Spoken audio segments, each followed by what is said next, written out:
hindi ko na nakilala. May mga araw na tinitigan ko na lang ang babaeng katabi ko sa kama at tinanong ang sarili ko. Siya pa ba talaga yung pinakasalan ko? Hindi dahil may nagawa siyang matindi, kundi dahil unti-unti siyang naglaho sa sarili niyang mundo. Tawagin niyo na lang akong Miguel, 12 taon ng kasal, may 2 anak, at isang pusong hindi na sigurado kung ano pa ang natitira. Dati si Shelly ang tipo ng babaeng kahit simpleng damit lang, may dating. Mabango, maalaga sa sarili, masayahin. Siya yung taong ipinagmamalaki kong makilala ng mundo bilang asawa ko. Pero sa paglipas ng panahon, may unti-unting nagbago. May mga gabi na pag-uwi ko galing trabaho, yayakapin ko siya at ang bunso naming anak. Pero may iba nang nararamdaman sa yakap na yon. Hindi pagod ang nangingibabaw sa kanya, kundi para bang kawalan ng sigla. Parang laging pagod kahit wala naman masyadong ginagawa. Para bang nawawala na siya sa sarili niyang katawan. Hindi ko siya minamaliit, hindi ko siya nilalay. Pero hindi ko na itatanggi ang katotohanan, napabayan niya na ang sarili niya. Nagsimula akong may kumpara siya sa paligid ko, sa mga kakilala, sa mga asawa ng mga kasama ko sa trabaho. At doon ko napansin siya, parang tumigil ng mag-alaga sa sarili. Hindi ko siya pinagkaitan.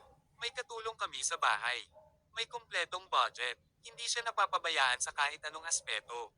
Kaya hindi ko maintindihan kung bakit parang siya yung pinaka napapagod. Masakit sabihin, pero mas masakit aminin. Unti-unti ko na ring nararamdaman na may namamatay sa loob ko. Yung dating paghanga, yung pagmamalaki, yung pananabik. Lahat yun unti-unting nawawala. Wala na nga din akong gana sa aming bembangan. Pero kahit ganoon, isa lang ang malinaw. Wala akong ibang babae. Hindi ako naghahanap ng kapalit. Hinahanap ko lang, yung dating babae na minahal ko. Real talk, siguro maraming magsasabi. Ang babaw mo, manlabas lang pala ang mahalaga sa'yo. Pero hindi nila alam na ang mas masakit sa lahat ay hindi ang pagbabago ng itsura, kundi ang pagkawala ng apoy sa loob ng taong mahal mo.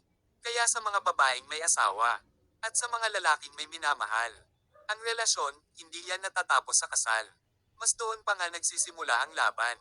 Alagaan nyo ang sarili nyo, hindi para sa iba, kundi para sa sarili nyo at sa pagmamahal na ipinaglaban nyo noon. At sa mga asawang katulad ko, baka hindi lang hitsura ang nagbago sa kanila. Baka pagod lang sila sa mga laban na hindi natin nakita. Minsan, bago tayo mapagod sa kanila, tanungin muna natin ang sarili natin kung kailan tayo tumigil na magmahal sa paraang nararapat. Ako si Miguel. At ito ang kwento ng isang relasyong unti-unting nauupos, hindi dahil sa pagtataksil, kundi dahil sa pagkadismaya. Salamat sa pakikinig. Kung may natutunan ka sa kwento ko, huwag mong kalimutang mag-like, mag-comment, at mag-follow para sa mas marami pang kwentong galing sa totoong buhay.